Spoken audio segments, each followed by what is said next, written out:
નમસ્કાર વિદ્યાર્થી મિત્રો, સ્વાગત છે તમારું યુટ્યુબ ચેનલની અંદર.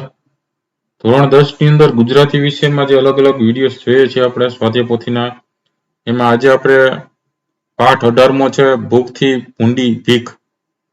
એ પાઠના સ્વાધ્યાય પોથીના પ્રશ્ન જવાબ જોવાના છે. જે પાઠનો પ્રકાર છે નવલકથા અંશ, અને એ પાઠ આપેલો છે પન્નાલાલ પટેલે.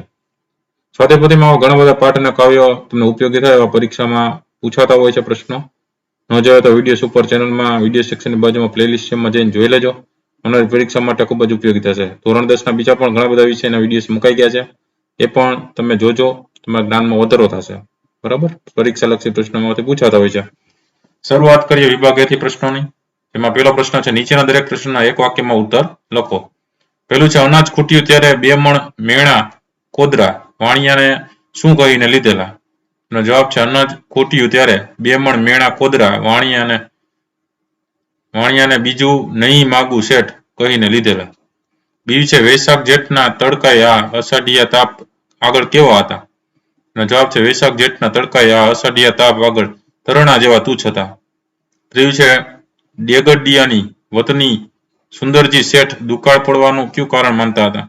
નો જવાબ છે, ડેગડિયાના વતની સુંદરજી શેઠ ખેડૂતોના નિશાસાને દુકાળ પડવાનું કારણ માનતા હતા.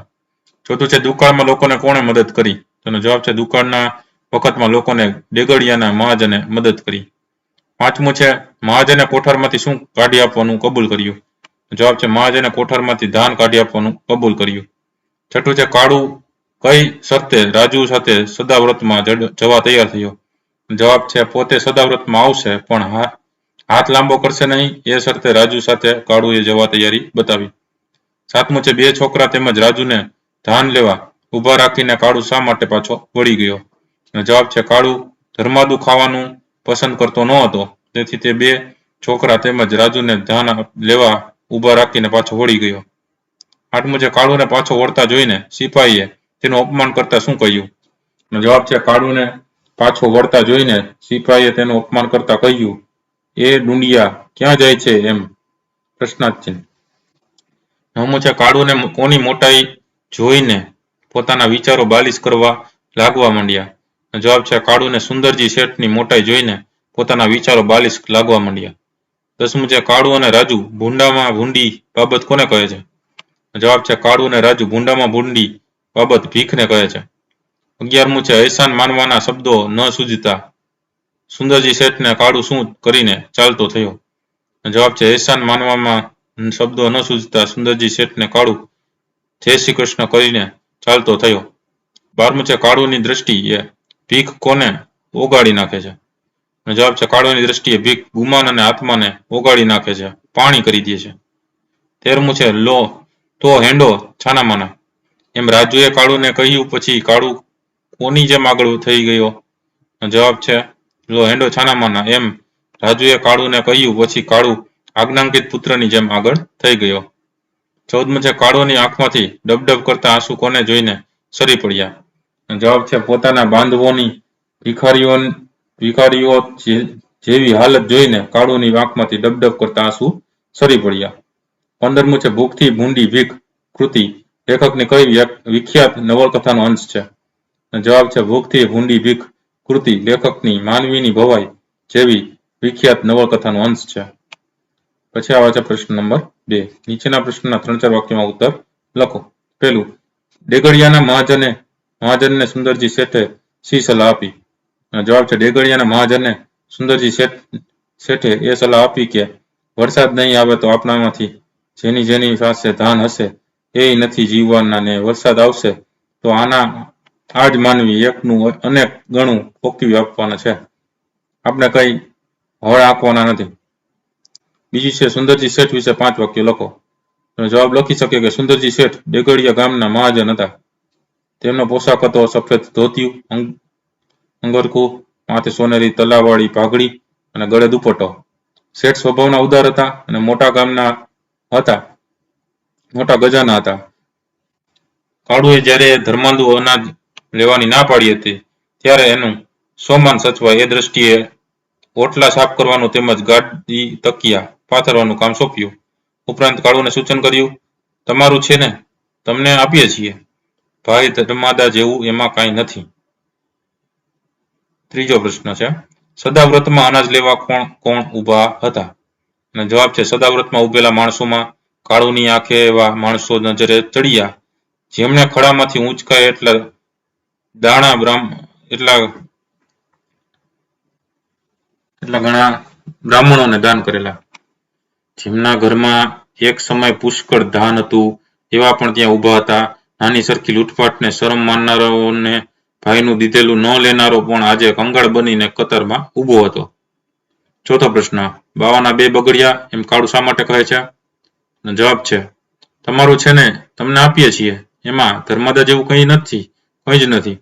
સુંદરજી શેઠના આ સૂચનથી કાળુએ દોઢ પાસેર ખીચડી પોતાના ફાટેલા ધોતિયાના છેડે બાંધી, પણ ત્યાંથી રવાના થતા તેને હસવું આવ્યું. તેને થયું કે આ તો બાવાના બે બગડતા જેવો ખેલ થયો, કારણ કે કાળુ માને છે કે આમ કરવાથી ક્યારેય કોઈની પાસે કંઈ માગવું નહીં, એ ટંક પડાય નહીં, અને ભીખ માંગીને આ તો મરવા જેવું થયું, સોમાન ન રહ્યું.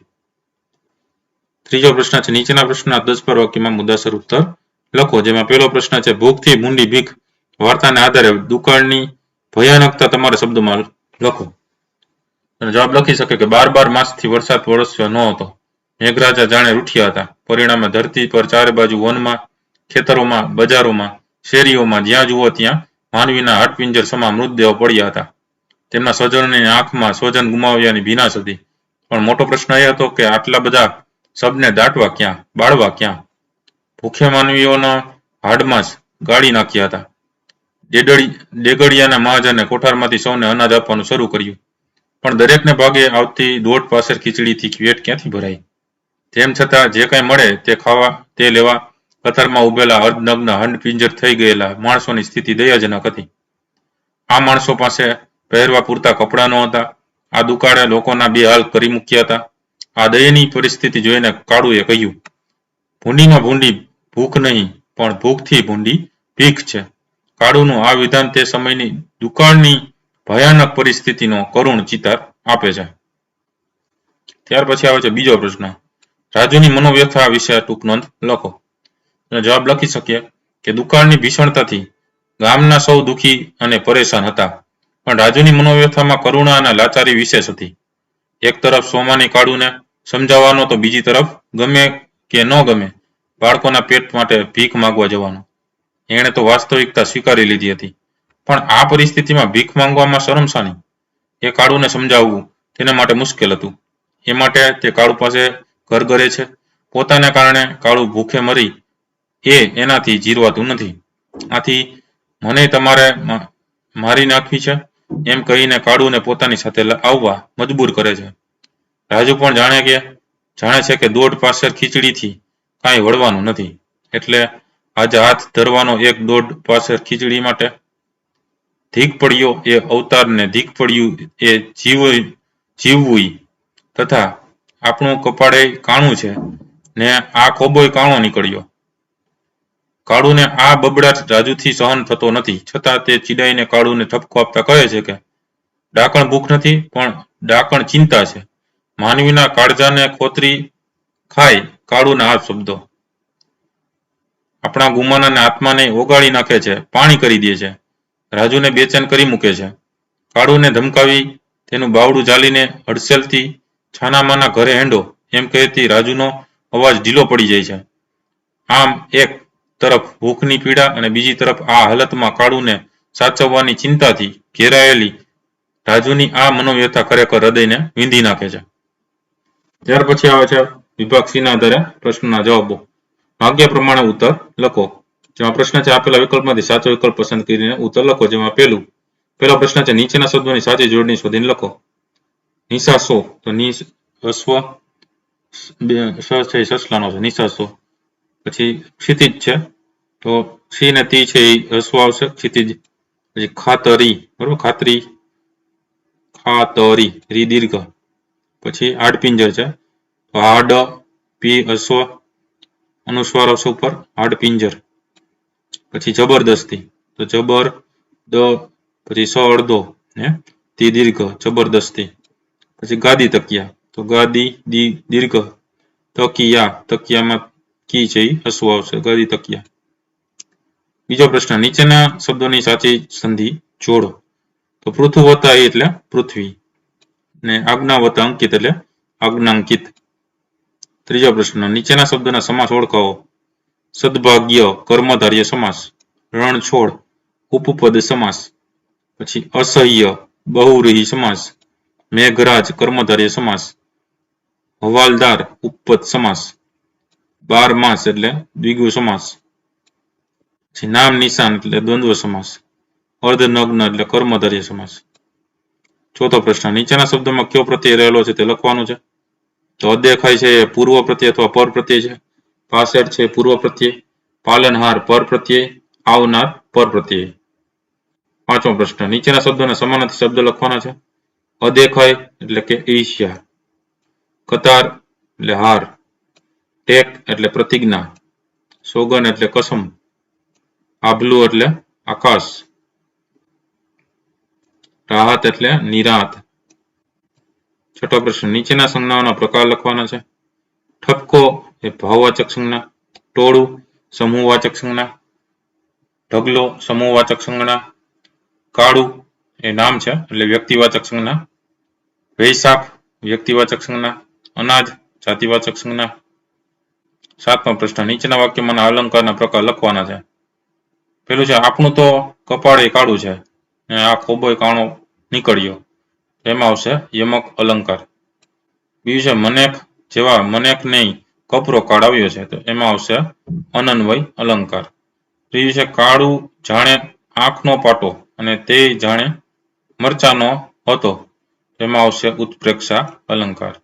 ચોથું છે, ભૂખથી એ ભૂંડી ભીખ છે, તો એમાં આવશે વ્યતિરેક અલંકાર. પાંચમું છે, ડાકણ તો ભૂખ છે, તો એમાં આવશે રૂપક અલંકાર. ત્યાર પછી નીચેના પ્રશ્નના માગ્યા પ્રમાણે ઉત્તર લખો. જેમાં આઠમો પ્રશ્ન, નીચેના રૂઢિપ્રયોગનો અર્થ લખો. પેલું છે, તરણા તોલે કરવું એટલે કે તદ્દન તુચ્છ હોવું અથવા તો વિસાત વિનાનું હોવું. બીજું, મોટાઈ માથે ચડાવવી એટલે કે મહાનતાને માન આપવું. ત્રીજું, કપાળે કાણું હોવું એટલે કે કમભાગી કે કમનસીબ હોવું. ચોથું, કાળજાને ખોતરી ખાવું એટલે કે હૃદયને દુઃખ પહોંચાડવું. પાંચમું, પગ ઉપાડવું એટલે કે ઝડપથી ચાલવું. છઠ્ઠું, આંખો ભીની થવી એટલે કે આંખોમાં આંસુ આવવા. સાતમું, આગ ભરી આંખે એટલે કે ક્રોધથી ધુઆ ફુવા થતી આંખે. આઠમું, ડુસકું નીકળી પડવું એટલે કે રડતા રડતા અવાજ રૂંધાવો. નવમું, જીવ ખોવો એટલે કે મૃત્યુ થવું. 10મું, હાંડ માંસ ગાળી નાખવા એટલે કે શરીર તદ્દન નિર્બળ થઈ જવું. 11મું, અવાજ ઢીલો પડવો એટલે કે મનથી નિર્બળ થઈ જવું અથવા તો બોલવાની શક્તિ ન હોવી. 12મું, જીવ ખાવો એટલે કે જીદ કરવી અથવા તો હઠ કરવી. 13મું, ટેકો ખોવો એટલે કે આબરૂ ગુમાવવી. 14મું, ખોબો કાણો હોવો એટલે કે કરીબાઈ હોવી. 15મું, ડોકું હલાવવું એટલે કે સંમતિ આપવી. પછી આવે છે પ્રશ્ન નંબર 9, નીચેની કહેવતોનો સાચો અર્થ લખો. પેલું છે, બાવાના બે બગડવા એટલે કે બંને બાજુએ પરિસ્થિતિ બગડવી. બીજું છે, દેખવું નહીં ને દાજવું નહીં એટલે કે જોવું પણ નહીં ને એથી એની ચિંતા પણ ન થવી. 10મો પ્રશ્ન છે, નીચેના શબ્દ સમૂહ માટે એક શબ્દ લખવાનો છે. પેલું છે, ધર્મ તથા પુણ્ય થાય એ હેતુથી અપાયેલું દાન કે સખાવત, એને શું કહેવાય? ધર્માદો અથવા તો ધર્માદો. બીજું છે, દિન ભૂખ્યાને જ્યાં રોજ અન્ન અપાય છે તે સ્થળ, એને કહેવાય સદાવ્રત. ત્રીજું, છડિયા વગરના ચોખાના આખા દાણા, એને કહેવાય શાળ કે ડાંગર. ચોથું, પૃથ્વી અને આકાશની જ્યાં સંધિ દેખાતી હોય તે રેખા, એને કહેવાય ક્ષિતિજ. પાંચમું, કણસલાને ખૂંદીને કે જોડીને અનાજ કાઢવાની જગ્યા, એને કહેવાય ખડું. છઠ્ઠું, સગા વહાલામાં જન્મ મરણ પ્રસંગે પાડવામાં આવતી આભડછેટ, એને કહેવાય સૂતક. સાતમું, અનાજ ખાંડવા માટે બનાવેલું લાકડા કે પથ્થરનું પાત્ર, એને કહેવાય ખાંડણીયા. આઠમું, મરણ પાછળ રોવું ફૂટવું અથવા લૌકિક, એને કહેવાય કાણ. નવમું, મરણ પાછળ ક્રિયા કરાવવી શ્રાદ્ધ કરવું, એને કહેવાય સરાવવું. 10મું, અનાજ ભરવાનો ઓરડો, એને કહેવાય વખાર, ભંડાર કે કોઠાર. 11મો પ્રશ્ન, નીચેના શબ્દના વિરુદ્ધાર્થી શબ્દ લખો. તો શરમનું બેશરમ, સદભાગ્યનું દુર્ભાગ્ય, મીઠાશનું કડવાશ, ચોખ્ખું ચટનું મેલું દાટ, સહ્યનું અસહ્ય, દરિદ્રનું અમીર, પાછલુંનું આગલું, સુવાળુનું બરછટ. 12મો પ્રશ્ન, નીચેના શબ્દના અર્થ આપો. સૂતક એટલે સારી તક અને આ સૂતક એટલે આભડછેટ. આખો એટલે અખંડિત અને આંખો એટલે નયન. ચાપવું એટલે દબાવવું, ચોપવું એટલે રોપવું કે રોપવું, જડવું એટલે મળી આવવું અને જડવું એટલે ચોંટાડવું. 13મો પ્રશ્ન છે નીચેના તળપદા શબ્દોના શિષ્ટ રૂપ આપો. તો શિષ્ટ રૂપ જોઈએ. અમર્ય એટલે અમર, ધાન એટલે અનાજ, નકર એટલે નહીતર, હેંડો એટલે ચાલો, ભૂંડું એટલે ખરાબ, લવારો એટલે બબડાટ, કુણ એટલે કોણ, નકુર એટલે નકર, વાદે એટલે લીધે, પ્રથમી એટલે પૃથ્વી. 14મો પ્રશ્ન છે નીચેના વાક્યમાંથી વિશેષણ શોધીને તેનો પ્રકાર લખો. પેલું છે આમ 7-8 માણસને કેટલા દિવસ ચાલે? તેનો જવાબ થશે 7-8 એ સંખ્યાવાચક વિશેષણ છે. બીજું, આ દોઢ પાસેર ખીચડી જીવાડશે એમ તું માને છે? તો દોઢ પાસેર છે એ સંખ્યાવાચક વિશેષણ છે. ત્રીજું, પેલા 2 છોકરાને લાઈનમાં ઉભા રાખ્યા, તેમાં 2 છે સંખ્યાવાચક વિશેષણ છે. 15મો પ્રશ્ન છે નીચેના વાક્યમાંથી ક્રિયા વિશેષણ શોધીને તેનો પ્રકાર લખો. પેલું, તરત જ કાળું પાછો વળી ગયો. તો તરત છે એ રીતિવાચક ક્રિયા વિશેષણ છે. બીજું, ધરતી પર મોતનો વરસાદ વરસી રહ્યો, તેમાં પર છે એ સ્થાનવાચક ક્રિયા વિશેષણ છે. ત્રીજું, આ બંદૂકવાળા નાચવા માંડે ઊભી પૂંછડીએ, એમાં ઊભી પૂંછડીએ છે રીતિવાચક ક્રિયા વિશેષણ છે. ચોથું છે કાળુની આંખમાંથી ડબડબ આંસુ સરી પડ્યા, તેમાં ડબડબ છે માત્રા સૂચક ક્રિયા વિશેષણ. 5મું, કાળું સો જવાબ આપે, એમાં સો છે અભિગમવાચક ક્રિયા વિશેષણ. 16મો પ્રશ્ન છે નીચેના શબ્દોના ધ્વનિ ઘટકો છૂટા પાડવાના છે. પેલું છે ચોખ્ખું, તો ચ ખોડો વત્તા ઓ વત્તા ખ ખોડો વત્તા ખ ખોડો વત્તા ઉ. બીજું છે બ્રાહ્મણ, બ ખોડો વત્તા ર ખોડો વત્તા આ વત્તા હ ખોડો વત્તા મ ખોડો વત્તા અ વત્તા હણ ખોડો વત્તા અ. ત્રીજું છે ખાંડણીયું, તો ખ ખોડો વત્તા આમ વત્તા દ ખોડો વત્તા અ વત્તા હણ ખોડો વત્તા ઈ વત્તા ય ખોડો વત્તા ઉમ. 17મો પ્રશ્ન નીચેના જોડકા યોગ્ય રીતે જોડવાના છે. અની સામે બ જોડતા જઈએ. પેલું છે કર્તરી રચના. કર્તરી રચનામાં જવાબમાં બીજો આવશે જવાબ કે મહાજને સુંદરજી શેઠની વાત ધ્યાનથી સાંભળી. બીજું છે કર્મણી રચના. કર્મણી રચનાના જવાબમાં ત્રીજો આવશે કાળુથી ન બોલવાના સોગંદ ખવાયા હતા. 18મો પ્રશ્ન છે નીચેના વાક્યની પ્રેરક વાક્ય રચના બનાવો. પેલું છે મોટી દીકરીએ ચોખા દળ્યા, તો એના જવાબમાં આવશે જીવલાએ મોટી દીકરી પાસે ચોખા દળાવ્યા. બીજું છે મહાજને કોઠારમાંથી ધાન આપવાનું કબૂલ કર્યું, અને જવાબમાં આવશે મહાજન પાસે કોઠારમાંથી ધાન આપવાનું કબૂલ કરાવ્યું. વિદ્યાર્થી મિત્રો, આ હતા અલગ અલગ પ્રશ્નના જવાબો. વિડીયો ગમ્યો તો લાઈક કરજો અને તમારા મિત્રો પણ વિડીયો શેર કરજો. સાથે ચેનલને જે સબસ્ક્રાઇબ ન કર્યું તો ચેનલને સબસ્ક્રાઇબ કરી લેજો. આવા નવા વિડીયો ચેનલ પર મુકાતા રહેશે. ફરી પાછા નવા વિડીયો સાથે મળીએ. ત્યાં સુધી ન જોયેલા વિડીયો જોતા રહેજો, જ્ઞાનમાં વધારો કરતા રહેજો. Thank you very much and take care.